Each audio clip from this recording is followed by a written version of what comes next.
Vande Mataram, Ingreg Bharat Charo. When we picture the Indian independence movement, we see a crude smoke bomb spinning through the air of a grand assembly hall. We hear the cry of Inqilab Zindabad and see young men clutching pistols in the shadows.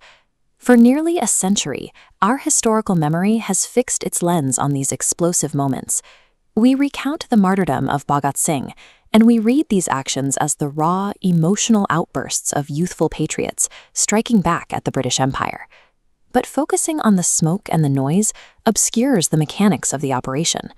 By treating these events as spontaneous acts of rage, we miss the cold, calculated political strategy running the show. Behind the iconic posters and the gunfire sat a man named Sukhdev Thapar.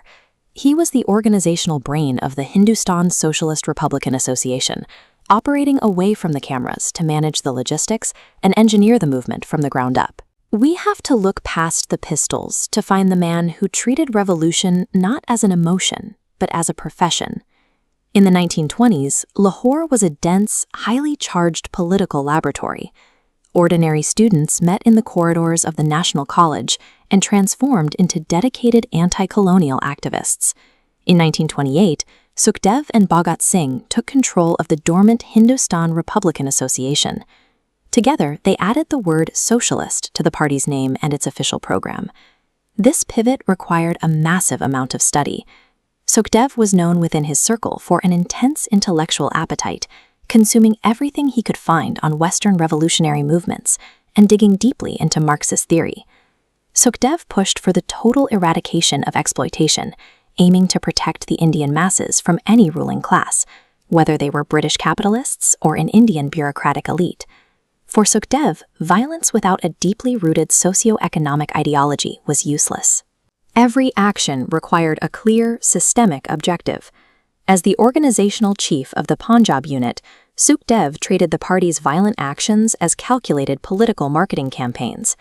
In 1928, the British police beat senior leader Lala Lajpat Rai during a protest against the Simon Commission, leading to his death. To harness the resulting public outrage, Sukhdev's unit assassinated a British police officer and immediately claimed responsibility to explain their cause to the public. His strategic pragmatism extended to his closest friends. Sukhdev aggressively pushed Bhagat Singh to throw the bomb in the Central Legislative Assembly, knowing his friend was the most charismatic face the movement had. The assembly bombing wasn't designed to kill, and the explosion was intentionally harmless. The goal was to get arrested so they could hijack the high-profile British trial and use it as a national megaphone to read their manifesto into the public record. Sukhdev successfully weaponized the colonial legal system and the international press to broadcast their ideology to millions of citizens. This calculated approach put them in direct conflict with Mahatma Gandhi. Gandhi publicly condemned the revolutionaries, dismissing them as misguided and destructive. Sukhdev defined a clear difference in his writings. On the left, the fractured path of an impulsive terrorist driven by anger. On the right, his professional revolutionary, a structured framework demanding two pillars: rigorous ideological education and a lifelong commitment to mass underground networks. Shouting a slogan did not make you a rebel. For Sukhdev, revolution was a serious, lifelong profession with no room for fleeting adrenaline or armchair philosophy. On March 23, 1931, the colonial state exacted its final penalty. The British judiciary hanged Sukhdev, Bhagat Singh, and Rajguru. Fearing a massive public revolt, the jail authorities broke down the back wall of the prison. They transported the bodies in the dead of night to the Hosseini-Wala border and secretly cremated them on the banks of the Sutlej River.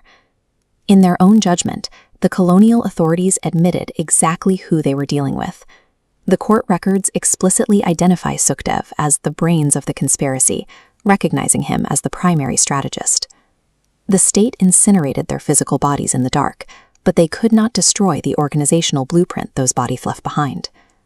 The British Empire formally departed India in 1947, but the legal and bureaucratic machinery they built to crush dissent remained largely intact.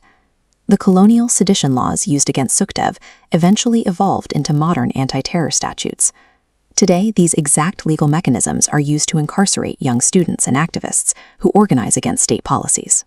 If Sukhdev Thapar were operating today, his vocal atheism, his socialist writings, and his challenge to authority would likely see him branded an anti-national.